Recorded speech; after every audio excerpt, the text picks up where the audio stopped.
الحمد لله وكفى والصلاة والسلام على من لا نبي بعده اما بعد اعوذ بالله من الشيطان الرجيم بسم الله الرحمن الرحيم وَلَقَدْ نَصَرَكُمُ اللَّهُ بِبَدْرٍ وَأَنْتُمْ أَذِلَّةٌ فَاتَّقُوا اللَّهَ لَعَلَّكُمْ تَشْكُرُونَ آمنت باللہ صدق اللہ العظیم وصدق رسولہ النبی الکریم ان اللہ وملائکتہ یصلون علی النبی یا ایہا الذین آمنوا صلوا علیہ وسلموا تسلیما الصلاة والسلام علیکہ یا سیدی یا رسول اللہ وعلى آلك وأصحابك يا سيدي يا حبيب الله الصلاة والسلام عليك يا سيدي يا نبي الله وعلى آلك وأصحابك يا سيدي يا نور الله اللهم صل على سيدنا ومولانا محمد معدن الجود والكرم وآله وبارك وسلم حمد و صلاة کے بعد عالم اسلام کی تاریخ کا بہت بڑا دن 17 رمضان مبارک، جس دن اسلام کا سب سے پہلا معرکہ کفر کے ساتھ پیش آیا اور اس کو معرکہ بدر اور غزوہ بدر کہا جاتا ہے۔ اس کو قرآن مجید نے یوم الفرقان بھی کہا ہے، فرق کرنے کا دن۔ یہ وہ پہلا معرکہ ہے جس کی دھاک کفر کے سینے پہ ایسی بیٹھی ہے کہ آج تک عالم کفر بدر کی للکار سے کانپتا ہے۔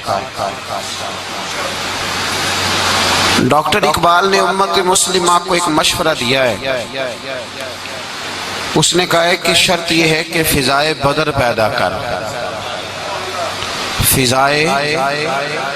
فضا پیدا کر بدر جیسی، فضائے بدر پیدا کر، فرشتے تیری نصرت کو اتر سکتے ہیں گردوں سے کتار اندر کتار اب بھی۔ اور اسی مضمون کو دوسرے رنگ میں اقبال کہنے لگے، تو آج بھی ہو اگر ابراہیم کا ایمان پیدا، آگ کر سکتی ہے انداز گلستان پیدا۔ عالم اسلام کو یوم الفرقان غزوہ بدر کی للکار یاد رکھنی چاہیے۔ ملت کے جوانوں کو بدر کا سبق اور بدر کا نصاب کبھی نہیں بھولنا چاہیے۔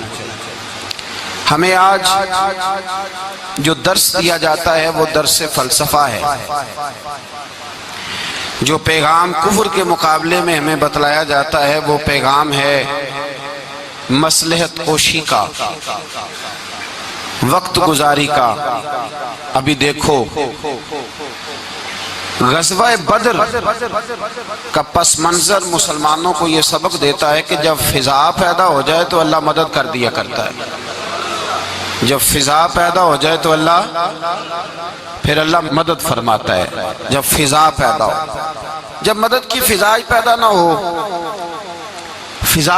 ہو، قرآن مجید فرقان حمید سورہ آل عمران میں سے جو آیہ کریمہ میں نے تلاوت کی تو اس میں اللہ تعالیٰ نے بدر کا ذکر فرمایا ہے۔ فرمایا وَلَقَدْ نَصَرَكُمُ اللَّهُ بِبَدْرٍ وَأَنْتُمْ أَذِلَّةٌ، فرمایا تحقیق ہم نے بدر میں تمہاری مدد کی حالانکہ تم تو کمزور تھے۔ ہم نے بدر میں تمہاری مدد کی، تم تو کمزور تھے۔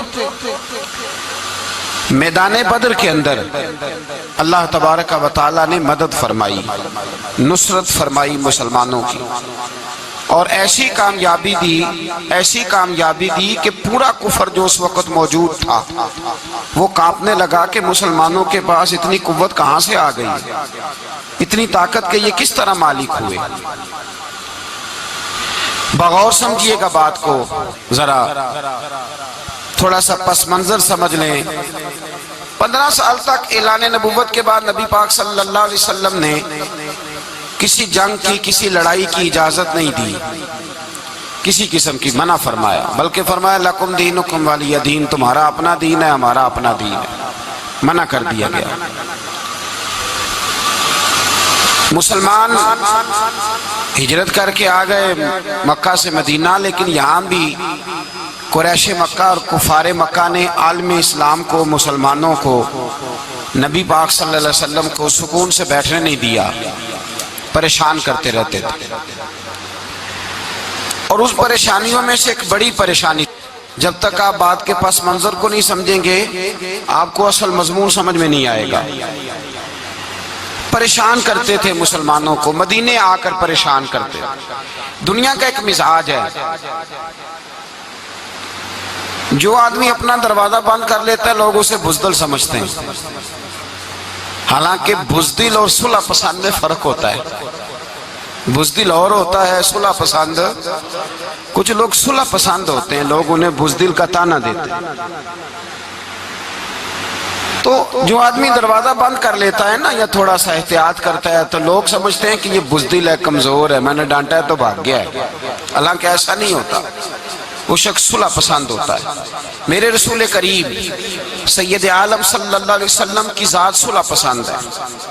حضور علیہ السلام نے صلح کو اہمیت دی ہے، اور وَصُلْحُ خیر، صلح ہی بہتر ہے۔ انہی لفظوں کے ساتھ محبوب نے ہمیں تعلیم ارشاد فرمائی ہے، صلح کو درجہ دیا ہے۔ تو 15 سال تک کوئی لڑائی نہیں لڑی۔ اب انہوں نے سمجھا شاید مسلمان بزدل ہیں، یہ تو تلوار ہی نہیں اٹھاتے، یہ تو شاید جانتے ہی نہیں اس فن کو، ان کو تو خبر ہی نہیں۔ یہ کیا کرتے کہ مسلمانوں کو مدینے آ کے تنگ کرتے، گھر تک آ جاتے۔ مکے کے قریش مدینے کے قریب آ کے مسلمانوں کو لوٹ کے لے جاتے۔ کئی دفعہ ایسا ہوا کہ انہوں نے آ کر کے یہاں سے بکریاں، اونٹ اور کئی اور چیزیں چوری کر کے لے گئے۔ تو مسلمان پریشان رہنے لگے۔ اللہ پاک نے طاقت دے دی، قوت دے دی مسلمانوں کو۔ حضرت عمر فاروق جیسے لوگ کلمہ پڑھ گئے، حضرت امیر حمزہ جیسے لوگ آ گئے، حضرت ابو عبیدہ بن جراح جیسے لوگ آ گئے، حضرت سیدنا سعد بن ابی وقاص جیسے دلیر اللہ نے عالم اسلام کو عطا فرمائے۔ قوت آ گئی۔ حرِّضِ المؤمنین علی القتال، محبوب اختیار کرے مومنوں کو لڑائی کے لیے۔ ایک قافلہ آ رہا تھا، ابو سفیان مال لے کے ایک سفر پہ نکلا ہوا تھا، اس میں قریش کے سارے لوگوں کا مال تھا۔ اس زمانے میں بھی پارٹنر بن کے کاروبار ہوتا تھا، سارے مکے والے ایک بندے کوئی مال دے کے بھیج دیتے تھے، میرا بھی بیچ آنا، میرا بھی بیچ آنا۔ وہ سال کے بعد ایک ہی جاتا تھا، سارے جا کے۔ عرب کے جاہل معاشرے کے اندر بھی دھوکہ کرنا اور جھوٹ بولنا عیب سمجھا جاتا تھا، لوگ کسی کے پیسے پر نظر نہیں رکھتے۔ یہاں معاذ اللہ لوگ کلمہ پڑھ کے اس بات کا خیال نہیں رکھتے کہ مال کس کا ہے اور ہم کس طرح سے اسے استعمال کرنا ہے۔ تو ابو سفیان سب کا مال لے کے نکلے۔ جب یہ مدینے کے واپس آ رہے تھے نا، شام سے ہجرت کر کے مدینے کے پاس سے گزرنے لگے، تو اللہ کے رسول سید عالم علیہ السلام نے مسلمانوں سے کہا کہ چلو ہم بھی ان کا ایک قافلہ روک لیں، انہیں احساس دلائیں کہ تم ہمارے ساتھ زیادتی کرتے ہو تو بازو میں ہمارے بھی قوت ہے۔ اس ارادے کے ساتھ حضور نکلے۔ ابو سفیان بڑے تیز آدمی تھے، کسی نے خبر کر دی کہ وہ تو آ رہے ہیں تیرا قافلہ روکنے کے لیے۔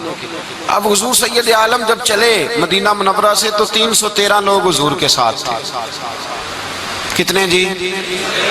بولیے 313۔ تحقیق یہ ہے کہ 312 تھے، حضرت عثمان غنی کو شامل کیا گیا بدریوں میں، لیکن حضور انہیں چھوڑ گئے تھے، اس لیے کہ ان کی زوجہ اور نبی پاک کی پیاری صاحبزادی بڑی علیل تھی، فرمایا تو میری بیٹی کے لیے رہ جا۔ تو 313 لوگ حضور لے کے نکلے، 6 زرہیں، 8 تلواریں، چند گھوڑے۔ خود رسول پاک صلی اللہ علیہ وسلم جس گھوڑے پہ تھے، گھوڑا ایک تھا، سواریاں 3 تھی۔ حضرت مولا علی بھی تھے، جناب زید بھی تھے، نبی پاک بھی تھے۔ فرمایا کبھی تو بیٹھے گا، کبھی علی بیٹھیں گے، کبھی زید بیٹھیں گے، کبھی میں بیٹھوں گا۔ جب حضور کی پیدل چلنے کی باری آتی تو حضرت زید عرض کرتے حضور نہیں آپ بیٹھ جائیں میں پیدل چلتا ہوں. حضرت علی کہتے حضور آپ بیٹھ جائیں میں پیدل چلتا ہوں. تو حضور فرماتے تمہیں ثواب کی زیادہ ضرورت ہے, مجھے بھی تو ضرورت ہے نا. تو رسول کائنات سید عالم صلی اللہ علیہ وسلم بھی پیدل چلتے, یہ تھوڑا سا سامان لے کے نکلے. ابو سفیان کو اطلاع ہو گئی کہ وہ تو آ رہے ہیں. ابو سفیان نے ایک آدمی کو دوڑایا. اس زمانے میں جب کوئی بری خبر دینی ہوتی تھی تو وہ آدمی اپنے کان میں سوراخ کرتا تھا, لہو نکال لیتا تھا. وہ جس آدمی کو بھیجا اس نے اپنے کانوں سے لہو نکالا, اپنے اونٹ کے کان کاٹ ڈالے, چیخے مارنے لگا مکے والوں دوڑو مسلمانوں نے تمہارا قافلہ لوٹ لیا ہے, بھاگو. اب وہ تو پہلے دلیر تھے کہ یہ ہم سے چھپتے پھرتے ہیں شاید معاذ اللہ. انہوں نے کیا کیا کہ 1000 کا لشکر, ہر آدمی کے پاس گھوڑا, ہر آدمی کے پاس تلوار نیزہ, سارے عتبہ عتیبہ شیبہ ابو البختری امیہ بن خلف ابو جہل سارے کٹھے ہو کے آئے اور نکلے میدان بدر کی جانب. ادھر ابو سفیان اس آدمی کو بھیج کے تو دریا کے رستہ ہی بدل گیا, مدینے کے رستے آیا ہی نہیں, خود بچ گیا. اور جب بچ کے نکلا نا تو اس نے ایک آدمی بھیجا کہ قافلہ محفوظ ہو گیا ہے تم لوگ فکر نہ کرو. اس نے جا کے پیغام دیا ابو جہل کو کہ ابو سفیان کہتا میں بچ گیا ہوں, مجھے کوئی خطرہ نہیں, اب تم لوگ کسی قسم کی تکلیف نہ کرو, تکلف نہ کرو, واپس چلے جاؤ. ابو جہل کہنے لگا نہیں اب تو ہم واپس نہیں جائیں گے, اب تو ہم ان کا کچھ کر کے ہی جائیں گے. سمجھ آ رہی ہے میری باتوں, پس منظر سمجھ میں آ رہا ہے, اب نہیں واپس جانا, نکلے ہیں تو کچھ کریں گے. اب جب میدان کے اندر آنے کے لیے تیاری ہو رہی ہے, ادھر سے پتہ چل گیا نبی پاک صلی اللہ علیہ وسلم کو اطلاع ہوئی کہ ابو سفیان تو اپنا لشکر بچا کے قافلہ بچا کے لے گئے لیکن قریش بضد ہیں آنے کے لیے. نبی پاک صلی اللہ علیہ وسلم نے ایک جگہ پہ تمام مسلمانوں کو جمع کیا. یہ بات قابل غور ہے. حضور نے فرمایا بھی 1000 کا لشکر اسلحے سے لیس ہو کے آ رہا ہے, تم 313 ہو, تمہارا ارادہ کیا ہے؟ نہ تمہارے پاس زرہیں ہیں, نہ تلواریں ہیں, نہ تمہارے پاس نیزہ ہے, نہ تیر ہے, کیا کرنا ہے؟ صحابہ کرام علیہم رضوان فرماتے ہیں جب نبی پاک صلی اللہ تعالیٰ علیہ وسلم نے مشورہ لیا نا تو سب سے پہلے جو شخصیت اٹھی وہ حضرت ابو بکر صدیق کی ذات تھی. جناب صدیق اکبر اٹھے عرض کرنے لگے محبوبہ بات ہی کوئی نہیں, آپ حکم کریں, ہم تو بڑی دیر سے تیار بیٹھے. حضرت عمر کہنے لگے حضور میں تو تھک گیا ہوں انتظار کر کر کے. اور شیر خدا مولا کائنات علی المرتضی رضی اللہ تعالیٰ عنہ کہنے لگے محبوبہ زنگ لگ گیا میری تلوار کو, زنگ لگ گیا, کوئی موقع ملے دیواریں ہلتی رہتی ہیں اور در کانپ جاتا ہے. علی کا نام سن کے اب بھی خیبر کانپ جاتا ہے. فرمایا حضور زنگ لگ گیا, مہربانی کریں جلدی کریں, ہم تو تیار بیٹھے. حضور نے پھر توجہ کی, نبی پاک صلی اللہ تعالیٰ علیہ وسلم نے پھر توجہ کی. تو یہ تو سارے وہ بول رہے ہیں جو میرے ساتھ مکے سے آئے ہوئے ہیں, مدینے والے بھی تو بولے نا. تو مدینے والوں میں سے حضرت مقداد اٹھے, حضرت مقداد رضی اللہ تعالیٰ عنہ, اور اٹھ کے عرض کرنے لگے یا رسول اللہ آپ کا اشارہ ہماری جانب ہے؟ حضور نے فرمایا ہاں تمہاری جانب ہے. تو کیا خوبصورت جواب ہے, اور کیا انداز تکلم ہے, اور کیا گفتگو بے حسن ہے, اور کیا پس منظر ہے, اور کیا دلیل ہے, اور کیا تاریخ کا مطالعہ ہے. حضرت مقداد کہنے لگے یا رسول اللہ ہم کوئی حضرت موسیٰ علیہ السلام کی قوم نہیں کہ آپ سے کہیں گے آپ لڑے یا آپ کا خدا لڑے. یا رسول اللہ ہم خشکیوں میں بھی لڑیں گے, دریاؤں میں بھی لڑیں گے. ہم خشکیوں دشت تو دشت ہیں, صحرا بھی نہ چھوڑے ہم نے, اور بحر ظلمات میں دوڑا دیے گھوڑے ہم نے. کہا حضور ہم وہ نہیں ہیں کہ جو آپ سے کہیں گے آپ لڑیں اور آپ کا خدا لڑے, ہم تو تیار ہیں, آپ جلدی کریں. پھر حضرت سعد اٹھے, سعد بن عبادہ رضی اللہ تعالیٰ عنہ اٹھے اور کیا خوبصورت عرض کیا, کہا یا رسول اللہ کس سے لڑنا ہے؟ حضور بولیے ذرا یا رسول اللہ. حضور نے فرمایا قریش مکہ سے. تو صحابی کا وجد دیکھیے گا, انداز دیکھیے گا. کہنے لگے حضور سنا ہے جن نظر نہیں آتے, دیو نظر نہیں آتے, سنا ہے دکھائی نہیں دیتے, محبوبہ آپ حکم کرے, میں تو جنوں سے بھی لڑنے کے لیے تیار ہوں. میں تو ان دیکھی جگہوں پہ تلواریں چلا جاؤں گا، نبی کا حکم ہو تو کود جائیں ہم سمندر میں، جہاں کو محو کر دے نعرہ اللہ اکبر میں۔ یا رسول اللہ حکم کریں، کس سے لڑنا ہے؟ میرے نبی پاک خوش ہو گئے، حضور خوش ہوئے، چہرے پہ مسکراہٹ دوڑی، فرمایا تم پر کوئی غلبہ پا ہی نہیں سکتا۔ فرمایا چلو اب اٹھو چلیں، نہ تلواریں ہیں نہ گھوڑے ہیں نہ کوئی شے ہے نہ پاس اسلحہ ہے نہ کوئی بظاہر طاقت ہے۔ حضور اٹھے تو ایک ننھا مجاہد حضرت سعد بن ابی وقاص کے چھوٹے بھائی عمیر بن ابی وقاص، قد چھوٹا، حضور نے فرمایا سعد چلے عمیر رہ جائے، سعد چلے اور عمیر یہ چھوٹے ہیں۔ حضرت سعد کہتے ہیں میری عمر ابھی اس وقت تھوڑی تھی، میں 16-17 سال کا جوان تھا، تو بھائی اس سے بھی چھوٹے تھے، فرمایا تو رہ جا۔ اللہ اکبر۔ تو کہتے ہیں دیکھو عمر دیکھو، اور منانے کا انداز کیا ہے، جا رہے ہیں جہاد کے لیے تو بچہ رو نہیں پڑتا گھر میں، حضرت عمیر رونے لگے، کہنے لگے نہیں نہیں میں نے بھی جانا ہے۔ رونا کہاں جانا ہے بھائی؟ کوئی کھیلنے جا رہے ہیں، کوئی کھیلنے جا رہے ہیں، سیر کو جا رہے ہیں، کوئی جو ہے وہ کسی تفریح کے لیے نکل رہے ہیں، نہیں میں نے بھی جانا ہے۔ حضور نے فرمایا بیٹے تلواروں کی چھاؤں میں جا رہے ہیں، وہاں گرجدار آوازیں ہوں گی، وہاں سینے کٹیں گے، گردنوں پہ ضرب لگے گی۔ تو حضرت عمیر بن ابی وقاص نے نا اپنی ایڑیاں اٹھا لی، پنجوں کے بل کھڑے ہو گئے، کہنے لگے سونیا میں گردن کٹانے کو تیار ہوں۔ تو حضور نے فرمایا تیرا بڑا بھائی چلا جو ہے۔ حضرت عمیر کہنے لگے حضور قد میں بڑا ہے طاقت میں نہیں بڑا، قد میں بڑا ہے طاقت میں، کہا یہ قد میں بڑا ہے جسامت میں بڑا ہے طاقت میں نہیں بڑا۔ حضور نے فرمایا کیسے پتا چلے گا؟ کہا حضور کشتی کرا لیں، کشتی کرا لیں۔ چشم فلک نے عجیب نظارے دیکھے، محبوبہ کشتی کرا لیں۔ حضور نے فرمایا کرو کشتی، کرا لیتے ہیں، کرو کشتی۔ کشتی شروع ہوئی تو سبحان اللہ کیسی عجیب اور منفرد کشتی ہے۔ حضرت سعد بن ابی وقاص رضی اللہ تعالیٰ عنہ کہتے ہیں میرا بھائی پہلوان کشتی سے پہلے گلے ملتے ہیں نا، تو کہتے ہیں گلے ملنے آئے تو حضرت عمیر میرے کان میں کہنے لگے تیرا تو نمبر لگ ہی گیا ہے، اور محبوب جسے قبول کر لے پھر اسے درگزر اسے رد نہیں کرتے، تیرا تو لگ گیا ہے، تو یار چل تھوڑی دیر کے لیے گر جا بھائی جو ہوا، چل تھوڑی دیر کے لیے گر جا میں بھی سلیکٹ ہو جاؤں گا، تیرا کیا بگڑے گا۔ قربان جائیں امام زرقانی کہتے ہیں نبی پاک کی آنکھوں میں آنسو آ گئے، حضور نے بات سنی تو رو پڑے، فرمایا ہم پر بھی کوئی غلبہ پا سکتا ہے؟ جس قوم کے 14 سال کے بچے لڑنے کو تیار ہوں انہیں کوئی گرا سکتا ہے؟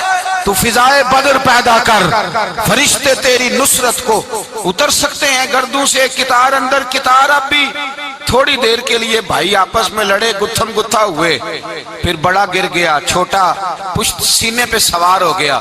میرے رسول پاک نے فرمایا چلو بھئی تمہارا دونوں کا جانا ہی مقبول ہو گیا ہے، چلو۔ یہ انداز تھا نہتے 313 بشر شوق شہادت میں، نہتے اس کو کہتے ہیں جس کے پاس اسلحہ نہ ہو، نہتے 313 بشر شوق شہادت میں نکل آئے تھے میدان میں محمد کی قیادت میں، نہ تیگ و تیر پہ تکیا نہ خنجر پر نہ بھالے پر، بھروسہ ہے تو ایک سادی سی کالی کملی والے پر، بھروسہ ہے تو ایک سادی سی کالی، زیادہ مہنگی بھی نہیں، سادی سی کالی کملی والے پر، بھروسہ ہے تو ایک سادی سی کالی کملی والے پر۔ میرے مصطفیٰ کریم علیہ السلام کا لشکر میدان کی جانب، ادھر کفار جوش و خروش سے طے پایا رستے میں۔ ابو جہل نے کہا کہ روز ایک سردار اونٹ ذبح کرے گا، گانے گانے والی عورتیں گانے گائیں گی، بدر کی فضا دیکھ لیں، گانے والی گانے گائیں گی، روز ایک اونٹ ذبح ہوگا، شراب کے دور چلیں گے معاذ اللہ، اور مسلمانوں کے خلاف جوش پیدا کیا جائے گا۔ ادھر کھانے کے لیے شے کوئی نہیں، کوئی طاقت نہیں، تو یہاں کیا ہوگا؟ میرے حبیب نے فرمایا راتوں کو سجدے کریں گے، دن کو اٹھ کے اللہ اکبر کے نعرے لگائیں گے۔ یہاں عبادتیں ہیں، ریاضتیں، میرے رسول کریم سید عالم صلی اللہ تعالی علیہ وآلہ وسلم سے پہلے کفار پہنچ گئے. انہوں نے پہنچ کر بدر کے میدان میں قبضہ کیا. جہاں کنویں تھے سب پہ قبضہ کر لیا. جو زمین خشک تھی ریتلی تھی وہ چھوڑ دی, اور جو زمین ہموار تھی اس پہ قبضہ کر لیا. جب نبی پاک صلی اللہ علیہ وسلم تشریف لے کر کے گئے تو ریتلی زمین تپتی ہوئے صحرا. 17 رمضان کا دن صحابہ نے روزے رکھے ہوئے صحابہ نے کیا کیا ہوا ہے؟ کیا کرنے گئے؟ پکی گل لے تو یہ بولے تھوڑے ہو نا, میں کہ شاید کچھ حق ہوئے. کیا کرنے گئے تھے؟ روزہ رکھ کے. اللہ خیر ہی کرے. ہمارے ہاں تو روز نیا بہانہ ہوتا ہے, کہتے میں کام تے جانا, میرا تو نہیں نہ بنتا. روز نیا بہانہ ہے, کہتے نہیں میں تو مزدور آدمی ہوں. کس طرح کی بات کرتے ہو؟ اللہ نے فرض کیا ہے تو اس کا مطلب ہے کہ گزارا ہو سکتا ہے, چل سکتا ہے, تبھی تو فرض کیا ہے. حضور نے فرمایا روزے کھول دو بھائی, پر کون کھولے؟ کوئی نہیں تیار. اب اللہ کے رسول نے خود گھوڑے کے اوپر بیٹھ کر کھجور کھائی دوپہر کے وقت. جب حضور نے کھولا تو تب سب نے کھولا. 17 رمضان نبی پاک صلی اللہ علیہ وسلم کے آنے سے پہلے انہوں نے کنووں پہ بھی قبضہ کر لیا, ہموار زمین. حضور آئے تو ریتلی زمین ملی, وہیں صحابہ نے ڈیرے لگائے. اب پانی کوئی نہیں, کوئی شے نہیں, تپتا ہوا صحرا, اوپر سے سورج گرمی برسا رہا ہے. حفیظ جلندری کہتے ہیں کہ زمین دعا مانگنے لگ گئی. زمین دعا مانگنے لگی. زمین کہنے لگی خدا بندہ مہربانی فرما, تیرے رسول آئے ہیں تو اب ذرا مجھے ٹھنڈا نہیں کر دیتا. حفیظ جلندری کا نظریہ ہے, وہ کہتے ہیں زمین دعا مانگنے لگی. زمین کہنے لگی مولا تیرے حبیب کے قدم جب میری اس خاک پہ آئے, الہی حکم دے سورج کو اب نہ آگ برسائے. زمین کہتی ہے تیرے حبیب کے قدم جب میری اس خاک پہ آئے, الہی حکم دے سورج کو اب نہ آگ برسائے. میرے دامن سے گر ان کو ہوائے گرم آئے گی تو مجھ کو رحمت للعالمین سے شرم آئے گی. میرے دامن سے گر ان کو ہوائے گرم آئے گی تو مجھ کو رحمت للعالمین سے. زمین کہنے لگی مجھے شرم آئے گی کہ محبوب آئے ہیں اور میں, یا اللہ مہربانی کر. حفیظ جلندری ویسے تو حضور کی دعا, صحابہ کی دعا, سب کی بات ہے. وہ کہتے ہیں زمین نے دعا مانگی, جب دعا مانگی تو اللہ نے بارش عطا کر دی. حضور نے فرمایا لو بھی حوض بنا لو, پانی بھر لو. صحابہ کہتے ہیں چھوٹے چھوٹے حوض بنا لیے, پانی ہم نے ان کے اندر جمع کر لیا, جانوروں کو پلایا, خود بھی ہم نے وہ پانی رکھا وضو کے لیے, غسل کے لیے. فرماتے ہیں اب ریتلی زمین تھی تو سمجھ لیں بارش پڑنے سے پکی ہو گئی. ان کی جانب کیچڑ ہو گیا, پانی ختم ہو گیا, کافروں کی طرف ختم ہو گیا. یہاں حالات اس طرح کے ہیں کہ یہاں پانی جمع ہے, وہاں ختم ہوا. اور تاریخ کا عجیب حوالہ دیکھیں, حضور کو شہید کرنے آئے 2 کافر رات کو چپکے سے اس حوض سے پانی پی رہے تھے جو مسلمانوں کا حوض ہے. ایک صحابی کہنے لگے حضور کافر پانی پی رہے, ہمارے حوض سے ماروں؟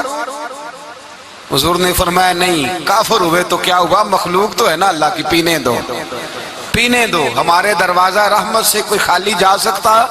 ایسا کی تیری خیر تیرے میں کدے کی خیر, ایسی پلا کہ جس کا نشہ عمر بھر رہے, اور پلا کے گرانا تو سب کو آتا ہے, مزہ تو تب ہے کہ گرتوں کو تھام لے ساکی. کہا نہیں, پینے دو انہیں. میرے رسول کریم سید عالم صلی اللہ علیہ وسلم نے میدان بدر میں پڑاؤ کیا. کافر ساری رات دندناتے رہے, شور کرتے رہے. جاسوسی کا ایک معیار ہوتا تھا.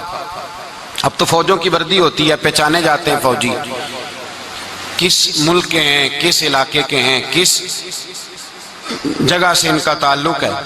اس زمانے میں کوئی وردی نہیں ہوتی تھی, ہر قبیلے کا آدمی ہوتا تھا تو لوگ گھس جاتے تھے, جاسوسی آسان ہوتی. آئے رات کا وقت ہے تو کچھ جاسوس بھیجے ابو جہل نے, کہا پتہ کر کے آؤ بندے کتنے, اسلحہ کتنا ہے, جوان کتنے, بوڑھے کتنے, ان کا انداز کیا ہے, سارا معلومات کر کے آؤ. کفر کی جو معلومات ہیں اس پر ذرا غور کریں. اب وہ شخص آیا, جا کے ابو جہل سے کہنے لگا 313 ہیں, 6 زرہیں اور 8 تلواریں, کوئی کھانے پینے کا سامان نہیں, اور کچھ بچے بھی ہیں, کچھ بوڑھے بھی ہیں. عمیر بن ابی وقاص بھی ہیں, ابو عبیدہ بن جراح جیسے بوڑھے بھی ہیں. کچھ لمبا چوڑا انتظام کوئی نہیں۔ ابو جہل بڑا کھلکھلا کے ہنسا، جاسوس واپس آئے نا تو کھلکھلا کے ہنسا، کہنے لگا اس طرح کرو کہ جنگ کرنے کی ضرورت نہیں، انہیں نا صبح سب کو گھوڑوں کی پشتوں پہ باندھ کے نا تو لے چلتے ہیں مکے، وہاں جا کے دیکھیں گے ان کا کیا کرنا ہے۔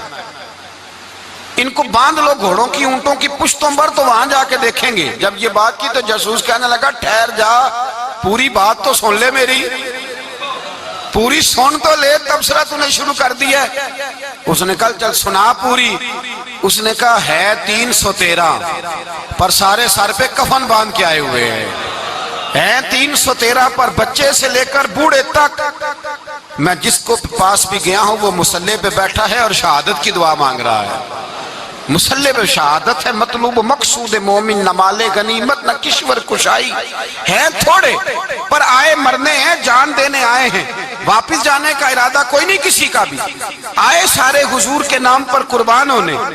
ابو جہل ساری رات شراب پیتا رہا، مغویہ گانے گانے والی عورتیں ساری رات گانے گاتی رہیں، اور ادھر انداز بڑا نرالا ہے۔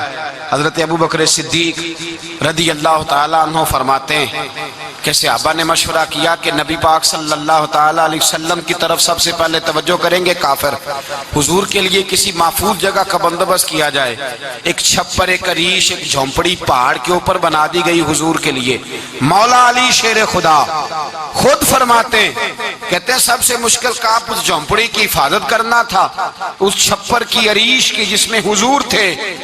جب نبی پاک نے فرمایا نا میرا پہرا کون دے گا، تو کہتے ہیں ابو بکر صدیق تلوار لے کے کھڑے ہو گئے، کہنے لگے سونیا ضرورت ہی کوئی نہیں، میں جو حاضر ہوں۔ تو حضرت علی فرمایا کرتے تھے بتاؤ جو فرعون کے سامنے کھڑے ہوئے وہ زیادہ دلیر تھے یا ابو جہل کے سامنے جو کھڑے ہوئے دلیر ہیں؟ تو حضرت ابو بکر صدیق فرماتے میں پہرے پہ تھا، کافر شرابیں پی رہے تھے اور نبی پاک ساری رات عبادت کرتے رہے، ساری رات حضور نے رو کے گزار دی۔ کہا اے اللہ، کیا لفظوں میں حسن ہے، کہ اے اللہ میرے پاس یہ 313 کل تھے میں لے کے آ گیا، اگر آج یہ ختم ہو گئے تو بتا قیامت تک کون تیری عبادت کرے گا۔ اے اللہ یہ 313 ہی تھے جو میں لے آیا، مہربانی فرما۔ ساری رات دعا ہوتی رہی، ساری رات حضور دعا کرتے رہے۔ پہلے حکم آیا کہ 1000 فرشتہ بھیجا ہے، پھر اے محبوب چل 3000 بھیجے، پھر اللہ نے کہا محبوب میں نے 5000 بھیجے ہیں۔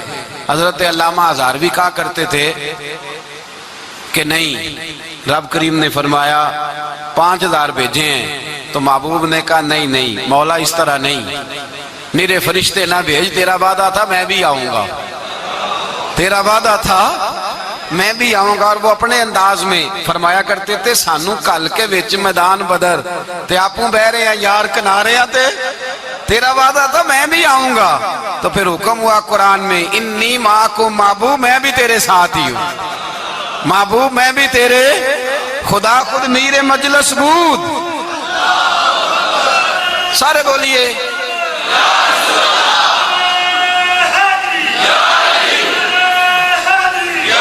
بھئی آج تو دن ہے نا نعرے لگانے کا، یوم البدر منا رہے ہیں، تو آج تو ٹھنڈا ٹھنڈا نعرہ نہ لگائیں، میں نے اپیل کی تھی کہ نعرہ تحقیق بھی لگایا کریں۔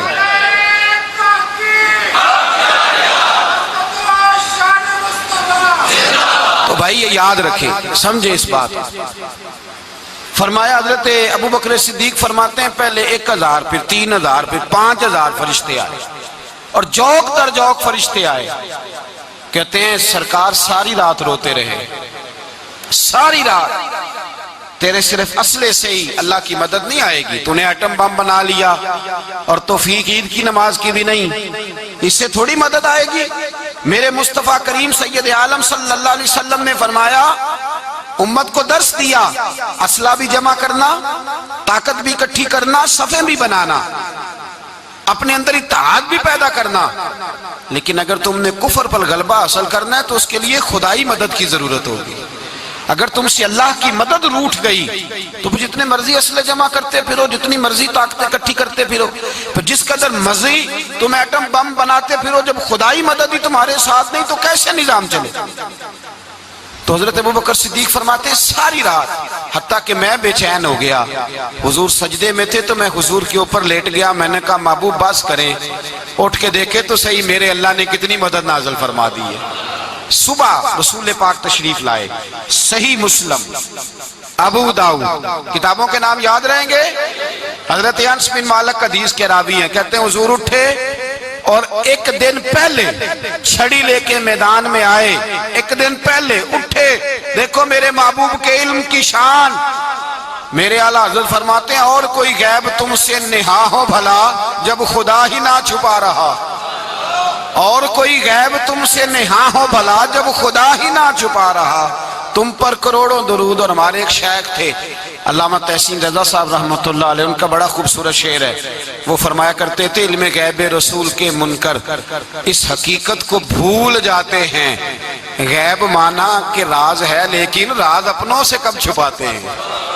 راز مانا، غیب مانا کہ راز ہے لیکن راز اپنوں سے کب چھپاتے ہیں۔ ایک دن پہلے حضور میدان میں آئے، صحیح مسلم کی حدیث ہے، اور محبوب پاک صلی اللہ علیہ وسلم کے دست مبارک میں چھڑی ہے۔ حضرت انس کہتے ہیں حضور میدان میں آئے اور حضور نے لکیر کھینچی، فرمایا کل یہاں ابو جال مرے گا۔ کب مرے گا؟ یہاں مرے گا۔ فرمایا یہاں عتبہ مرے گا، یہاں عتبہ مرے گا، یہاں ولید مرے گا۔ حضرت انس فرماتے ہیں میری لکیروں پہ نظر تھی، لوگ جنگ لڑتے رہے، میں لکیریں دیکھتا رہا، اللہ کی عزت کی قسم جہاں حضور نے چھڑی رکھی تھی جو مرا وہیں آ کے مرا ہے، جو مرا ہے وہیں آ کے، جو دن کو کہہ دیا دن ہے تو دن نکل آیا، جو شب کو کہہ دیا شب ہے تو رات ہو کے رہی۔ خدا نے ان کی زبان کو وہ اختیار دیا، جو نکلی منہ سے ان کے وہ بات ہو کے رہی۔ فرمایا جہاں حضور نے چھڑی رکھی تھی جو مرا ہے وہیں آ کے مرا ہے میرے رسول کریم سید عالم صلی اللہ تعالی علیہ وسلم نے اگلے دن صبح اٹھ کے صف بندی بنوائی۔ حضور نے اپنے ہاتھ کے اندر چھڑی لے لی، فرمایا چلو ابھی صفیں سیدھی کرو۔ کیا کرو؟ کرانی چاہیے نا صفیں سیدھی، ہمیں کر بھی لینی چاہیے نا۔ حضور نے فرمایا تم صفیں سیدھی کرو، اللہ تمہارے دل سیدھے کر دے گا۔ تو یہاں سیدھے کرانے والے ہوتے ہیں، کرنے والا۔ اور میرے نبی پاک صلی اللہ علیہ وسلم نے فرمایا جب تم نماز کے لیے صفیں سیدھی کرتے ہو تو رب تو تمہیں دیکھ کے مسکراتا ہے، جو اس کی شان کے لائق ہے۔ حضور صفیں سیدھی کرا رہے تھے، حضرت سواد انصاری ایک صحابی تھے تو پیٹ ان کا بڑا تھا، حضور نے چھڑی رکھی، فرمایا پیچھے ہٹ تھوڑا سا، بڑا پیٹ تھا، چھڑی لگائی نہ تو کہنے لگے حضور کیوں ماری ہے چھڑی آپ نے مجھے۔ نبی پاک صلی اللہ علیہ وسلم نے فرمایا چل ناراض نہ ہو، بدلہ لے لے، کہنے لگے لائیں دے بدلہ۔ حضور نے چھڑی پکڑائی تو کہنے لگے کپڑا ہٹائیں، حضور نے کپڑا ہٹایا تو جسم اقدس چومنے لگے، کہنے لگے محبوبہ پتہ نہیں تھوڑی دیر کے بعد کیا بننا ہے۔ میں نے کہا جاتی جاتے بوسے ہی لے لوں حضور، بوسے ہی لے لوں جاتے جاتے مصطفیٰ کریم۔ اور یہ واقعات کئی صحابہ کے، حضرت عکاشہ بن محصن کا بھی ہے اور بھی کئی لوگوں کا۔ میرے رسول پاک علیہ السلام میدان بدر میں، بدر کی فضا عرض کر رہا ہوں، دو صحابی تھے، ایک کا نام حضرت حذیفہ بن یمان اور ایک کا نام حضرت حسیل۔ یہ دو صحابی ہیں رسول پاک صلی اللہ علیہ وسلم۔ یہ کہیں سے آ رہے تھے واپس، ابو جہل کی ملاقات ہو گئی، جنگ میں جا رہے ہو، اپنے نبی کے لیے آئے ہو، مدد کرو گے؟ انہوں نے کہا نہیں ہم تو ویسے ہی آ رہے تھے۔ ابو جہل نے کہا اگر ویسے ہی آ رہے تھے تو ٹھیک ہے جاؤ، وعدہ کرتے ہو لڑو گے تو نہیں؟ کہا نہیں لڑیں گے۔ یہ دونوں وعدہ کر کے آ گئے حضور کے پاس، کہا یا رسول اللہ ہم نے اس سے وعدہ کر لیا ہے لیکن ہمارا ارادہ تو لڑائی کرنے کا ہے، ہمیں تو یہاں آ کے پتہ چلا ضرورت پڑی ہے۔ تو نبی پاک صلی اللہ علیہ وسلم نے فرمایا تم نے وعدہ کر لیا اب تم نہیں لڑو گے۔ کہا یا رسول اللہ کافر سے وعدہ کیا ہے۔ میرے نبی پاک نے فرمایا کیا تو مومن نے ہے نا۔ کس نے کیا ہے؟ اللہ اکبر۔ کوئی وعدوں کی پاسداری نہیں کرتا۔ میدان بدر میں جہاں ایک ایک فرد کی ضرورت ہے، ایک ایک فرد کی، وہاں رسول پاک نے فرمایا مومن نے وعدہ کیا ہے لہٰذا ہم دو مجاہد کاٹتے ہیں، فرمایا تم بیٹھ جاؤ تم نہیں لڑو گے۔ اب دونوں لشکر آمنے سامنے ہوئے، آمنے سامنے۔ سب سے پہلے آنے والوں میں سے ادھر سے ولید آیا، عتبہ آیا، اس کا بھائی شیبہ آیا، یہ تین آئے، کہنے لگے حضور ہمارے مقابلے میں بھیجے۔ نبی پاک نے انصار میں سے بھیجا، کہنے لگے یہ نہیں ہمیں چاہیے، ہمارے مقابلے میں قریشی اور ہاشمی بھیجو۔ برادری کا بڑا شوق تھا نا قریش میں. حضور نے فرمایا چلو تمہارا جلدی مرنے کا ارادہ ہے تو بھیج دیتے ہیں, ٹھیک ہے تمہارے پائے کے بھیج دیتے ہیں. حضور نے فرمایا چلو امیر حمزہ اٹھو. حضرت امیر حمزہ اسد اللہ و رسولہ اٹھ کے کھڑے ہو گئے. فرمایا چلو علی آپ بھی اٹھو. شیر خدا تو یوں اٹھے کہ جیسے پہلے سے ہی کھڑے تھے. حضور نے فرمایا چلو ابو عبادہ بھی اٹھے. تینوں صحابی اٹھے. حضرت عبادہ ذرا بوڑھے تھے, ان کے لیے تھوڑا مشکل ہوا دشمن کو سنبھالنا. باقی تو دونوں نے کاٹ کے رکھ دیے دشمن. اور حضرت علی رضی اللہ تعالیٰ عنہ نے دیکھا نا جناب عبادہ ذرا زخمی ہو گئے, دشمن ان کا بھاری ہو رہا تو دوڑے گئے, مارا. حضرت عبادہ کا دشمن بھی مارا اور جناب ابو عبادہ کو کندھوں پہ اٹھا کے در رسول پہ لے گئے. کہنے لگے سونیا یا رسول اللہ آپ کے دشمن میں مار آیا ہوں, غلام بچا کے لے آیا ہوں, یہ میں لے آیا ہوں آپ. یہ شان ہے حضرت علی شیر خدا کرم اللہ. اب جنگ کا نکارہ بجا. کہاں 1000؟ ایک مورخ کہنے لگا نہیں پورا 1000 نہیں تھا, 950 تھا. میں کہا چل تو 900 کر لے یار, اس میں کون سی حرج والی بات ہے. پھر بھی 900 اور 300 کا کیا مقابلہ. اور پھر اسلحے سے لیس 1000 کا لشکر. میرے رسول کائنات سرور عالم صلی اللہ علیہ وسلم جب جنگ چھڑی, امیہ بن خلف بڑا مارتا تھا حضرت بلال کو. جناب بلال کے قابو ہی آ گیا, حضرت بلال کے قابو آ گئے. کہنے لگا معافی مل جائے گی, معافی مل جائے گی, معافی مل جائے گی. دوڑنے لگا. حضرت عبد الرحمن بن عوف کہنے لگے بلال جب کوئی معافی مانگے تو دے دینی چاہیے. فرمایا سب کو دینی ہے, اس ظالم کو نہیں دینی. پکڑ کے مارا جناب سیدنا بلال حبشی رضی اللہ تعالیٰ, پکڑ کے مارا. فرمایا مجھے بڑی سزائیں دیتا. اس امت کا فرعون ابو جہل نے ساری زندگی ستایا ہے. 2 چھوٹے چھوٹے بچے معوذ اور معاذ, اور ان کی عمریں 17 سال سے کم بتائی جاتی ہیں. اور حسین لفظ ہیں. حضرت عبد الرحمن بن عوف کہتے ہیں دونوں میرے پاس آئے, اور ایک روایت میں یوں بھی انداز ہے, کہتے ہیں ایک بھائی کا قد چھوٹا تھا, تلوار اونچی تھی اس سے, اور آئے. اور یہ لفظ ہیں تاریخ میں محفوظ. آئے آ کے کہنے لگے عبد الرحمن سے چچا ابو جہل کدھر ہے؟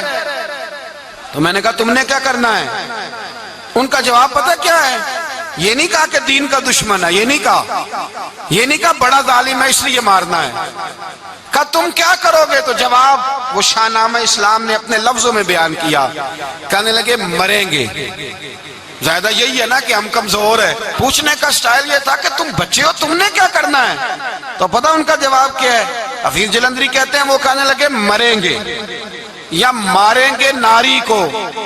سنا ہے گالیاں دیتا ہے وہ محبوب باری کو صلی اللہ علیہ وسلم. کہنے لگے ہمارے نبی کو معاذ اللہ برا کہتا ہے, چھوڑیں گے نہیں, جانا ضرور ہے. اگر اسے مار نہ سکے تو مار کے تو آ جائیں گے نا, جانا ضرور ہے. تو کہتے ہیں ہم نے اشارہ کیا. میں نے کہا وہ گھوڑے پہ جا رہا ہے, وہ دیکھو. کہتے ہیں بس چھلانگے لگاتے دوڑے, بھاگے گئے. ایک نے اچھل کے تلوار ماری, دوسرے نے بھی گرایا, تیسرے نے بھی زخمی کیا. ابو جہل نے تلوار ماری تو ایک بھائی کا بازو کٹ گیا. بازو کٹ گیا تو ہلکا سا گوشت لٹک رہا تھا, اس نے پیر رکھ کے گوشت بھی جدا کر دیا اور کاٹا ابو جہل. جب نیچے گرا تو اب عبداللہ ابن مسعود آئے, دیکھا کچھ جان باقی ہے, رسی جل گئی, بال نہیں گئے.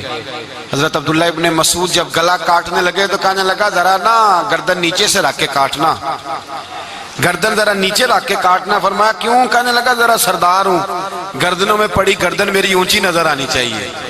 رسی جل گئی پر بال. کہنے لگا ایسا نہ ہو غلاموں میں پڑی ہو تو چودھری کی گردن لہذا ہی نہ نظر آئے, ذرا نیچے سے رکھ کے کاٹنا. حضرت عبداللہ ابن مسعود رضی اللہ تعالیٰ انہوں نے گردن کو کاٹ ڈالا. میرے بھائی اب جنگ ختم ہونے لگی آہستہ آہستہ. دونوں بچے اپنی تلواریں لے کے در رسول پہ آئے. ایک کہنے لگا میں نے مارا ہے, دوسرا کہنے لگا حضور میں نے مارا ہے. حضور نے فرمایا تلواریں دکھاؤ, خون کس کو لگا ہے؟ جب خون دیکھا تو دونوں کو ایک جتنا لگا تھا. میرے حبیب مسکرائے, فرمایا تم دونوں نے مارا ہے, تم دونوں نے مارا ہے. میرے رسول پاک سید عالم صلی اللہ تعالی علیہ وسلم نے دیکھا امیہ بھی مر گیا. ابو البختری, عتبہ, عتیبہ, شیبہ, امیہ بن خلف, بڑے بڑے دشمن مر گئے. 70 کے قریب قتل ہوئے, 70 کے قریب گرفتار ہوئے, باقی بھاگ گئے. 14 صحابہ صرف شہید ہوئے. ان کے جو مر گئے نبی پاک نے کنویں کے اندر پھینک دیے. اور کنویں کے سرانے کھڑے ہو کے ذمہ داری سے، سیاستہ کی روایت عرض کر رہا ہوں ذمہ داری سے، حضور نے بدر کے کنویں پہ کھڑے ہو کے فرمایا او کافرو، او فلاں بن فلاں، او فلانے کے بیٹے فلانے، تم نے دیکھ لیا میرے رب کے وعدے کتنے سچے ہیں؟ حضرت عمر کہنے لگے حضور مردوں سے آپ باتیں کر رہے ہیں؟ تو نبی پاک نے فرمایا عمر جتنا تم سن رہے ہو اتنا یہ بھی سن رہے ہیں۔ اگر کافر سن سکتے ہیں تو داتا علی اجمیری نہیں سن سکتے؟ اگر کافر سن سکتے ہیں تو معین الدین اجمیری نہیں سن سکتے؟ کہاں بیٹھ کے تو عقیدہ پڑھتا رہا ہے؟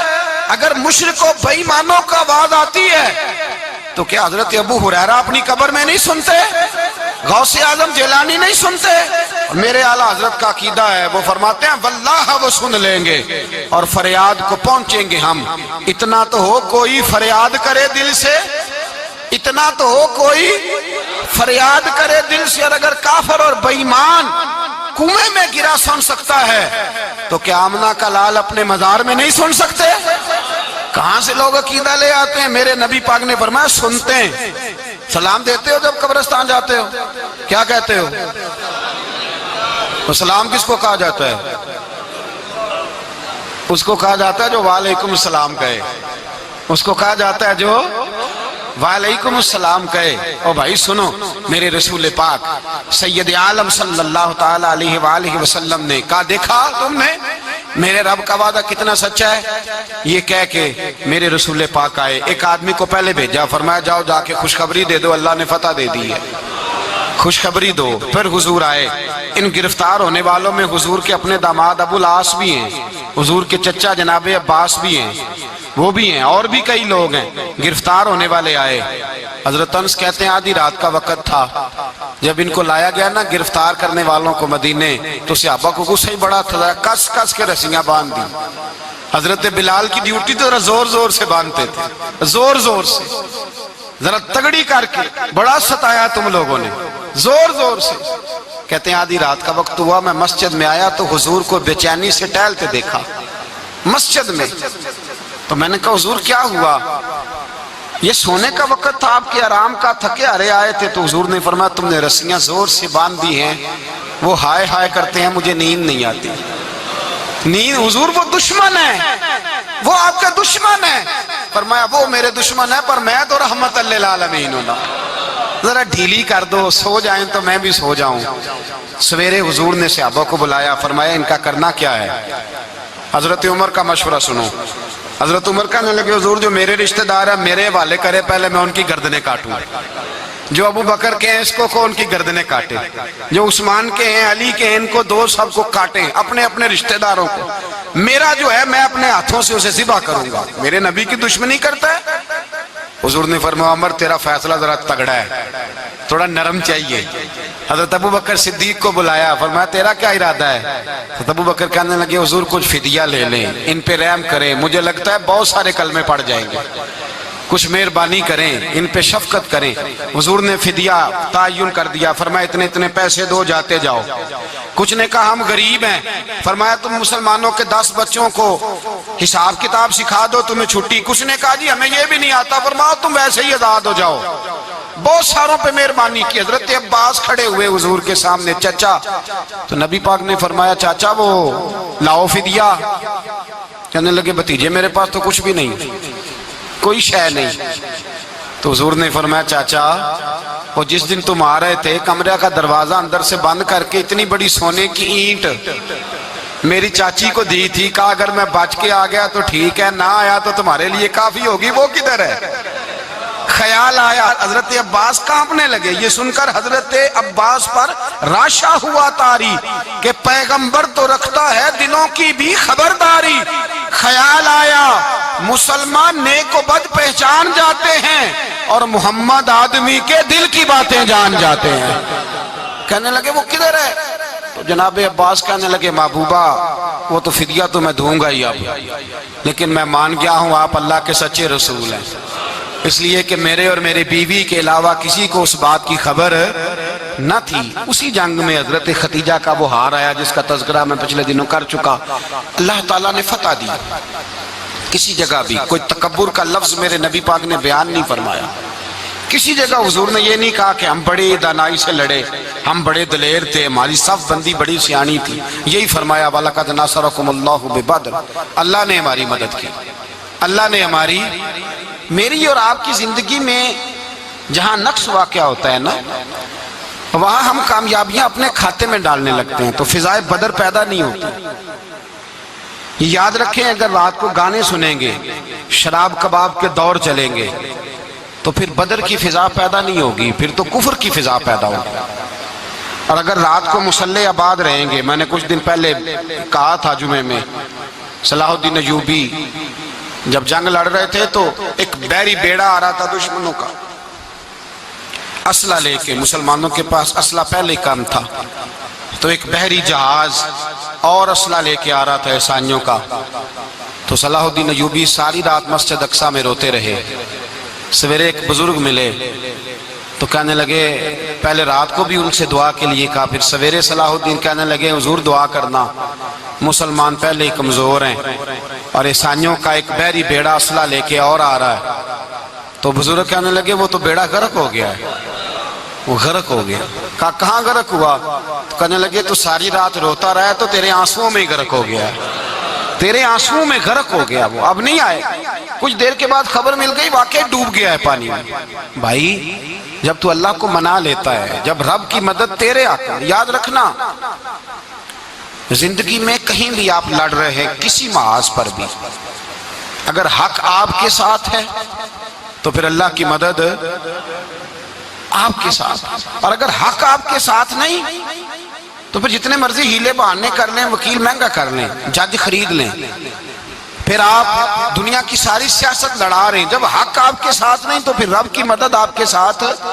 آج شام کے اندر روز قتل ہوتا ہے، برما کے مسلمانوں پر زمین تنگ ہے، کشمیر میں اتنا خون بہہ چکا ہے کہ اب شاید کشمیر کی وادی خون پیتی بھی نہیں، اتنا خون بہہ گیا ہے.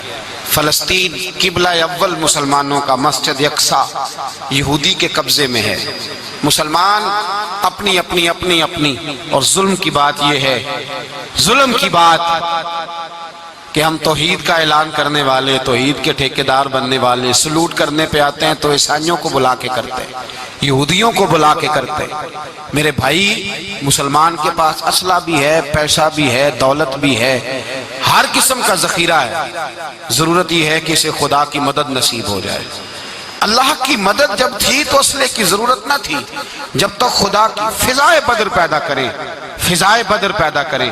اگر حق آپ کے ساتھ ہے، اندر خلوص ہے اور آپ لڑ اللہ کے دین کے لیے رہے ہیں، ذاتی اگر نام و نمود ہے، خواہشات ہیں، ذاتی آپ کے مفادات ہیں، تو پھر بڑی جلدی یہ سفر ناکامیوں کا سفر ہو جاتا ہے. فضائے بدر پیدا کریں، رضا الہی کے لیے میدان میں نکلنے کا جذبہ اپنے دل میں پیدا کریں. بدر کے 14 صحابہ جو شہید ہوئے، وہ 14 صحابہ کو ہم سلام عقیدت پیش کرتے ہیں. ان 14 کے لوگوں کو شاید نام بھی نہ آتے ہوں، لیکن اسلامی تاریخ میں انہوں نے ایسا حسن بھرا ہے، ایسا حسن بھرا ہے کہ کافر آج بھی بدر کے نام سے کامتا ہے. نام نہ بنائیں دین کے معاملے میں، کام کریں. جو کام کرتا ہے اللہ اس کا نام بنا دیتا ہے. کام کریں اور کبھی بھی دین کی نصرت کے لیے جب نکلیں اپنے آپ کو آگے نہ کریں، دین کو آگے رکھیں. بدر والوں نے دین آگے رکھا تھا، اللہ نے انہیں کامیابی دی. جب سے نام آگے رکھنے، آج پوری امت مسلمہ میں صرف صدارت کا چکر ہے، کون ملک آگے لگے گا، کون آگے بڑھے گا. فضائے بدر پیدا ہو جائے گی تو دین آگے رہ جائے گا، شخصیات پیچھے ہو جائیں گی. اور یاد رکھیں نظریات بچیں تو شخصیات بھی باچی جاتی ہیں. نظریہ بچانا بڑا ضروری ہے. میرے اعلیٰ حضرت فرماتے ہیں بے نشانوں کا نشان مٹتا نہیں، مٹتے مٹتے بھی نام ہو ہی جائے گا. تو فضائے بدر پیدا کر، فرشتے تیری نصرت کو اتر سکتے ہیں گردوں سے، کتار اندر کتار اب بھی. اور آج بھی ہو اگر ابراہیم کا ایمان پیدا تو آگ کر سکتی ہے انداز گل.